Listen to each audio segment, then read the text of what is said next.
So Paul, 12 point whatever, 3% of North Attleboro voters turned out on April 1st.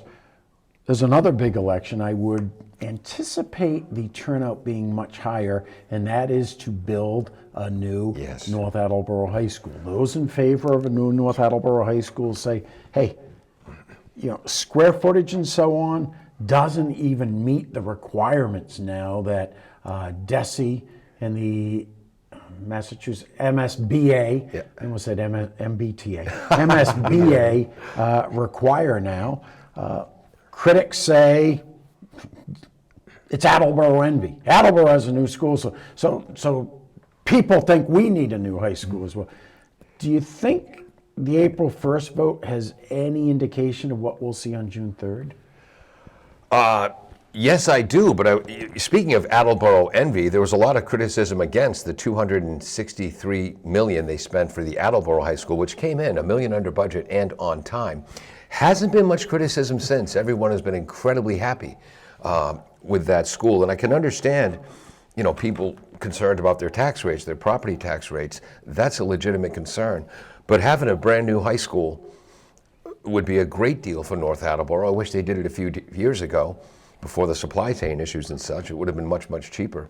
The big difference is Attleboro has vocational students at their high school. North Attleboro doesn't. They still head to Tri-County. But the opportunities that the students in Attleboro have been presented with have been taken advantage of. And I think that'll happen in North. I think there's going to be a lot of criticism against it until the project is done.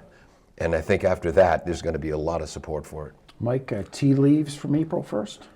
It's a different animal, as I think I said on election night. It's there's going to be a lot more people, and it's really it's hard to predict right now because we're still in the campaigns phase of it. People are still building arguments for and against, and I'm sure some people haven't made up their minds either, so they can get persuaded one way or the other before. Certainly, I would think 40% turnout would be more likely. Oh, I would think so. Yeah, Good. much more likely. Good. At the last community forum, excuse me, I believe it was Mark Fisher, the former member of the Board of Selectmen and town administrator, asked a question: is that $290 million firm? And the answer was yes.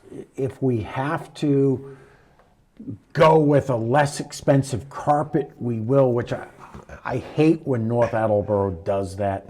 I'm a big believer in, and Attleboro High did it, and it was a different time. There weren't the threat of tariffs. It was COVID, all that, etc. But if you're going to do something, do it right. And I hate the fact that if tariffs drive up the cost 25%, then they're going to cut 25% of what they wanted to do. Was committing to that $290 million price tag a wise move? I think it was a political move. They don't want to say it's any higher. They don't want to hit the 300 million mark, I'm sure. They're doing it for political reasons to try to get the thing passed. Because I think if you can say, oh yeah, we'll go over the budget as the tariffs, the people who are maybe reluctantly voting for it may not vote for it. And I'm sure there's a fairly wide number of people now. I mean, obviously there are people who are not going to vote for it no matter what price they put down. And there are people who are going to vote for it because they got kids in the system or they think it's good for the community. But I think there's a fair number who didn't vote on April 1st, but will vote then because they have a stake in it some way or the other, whereas they think, it's only town council.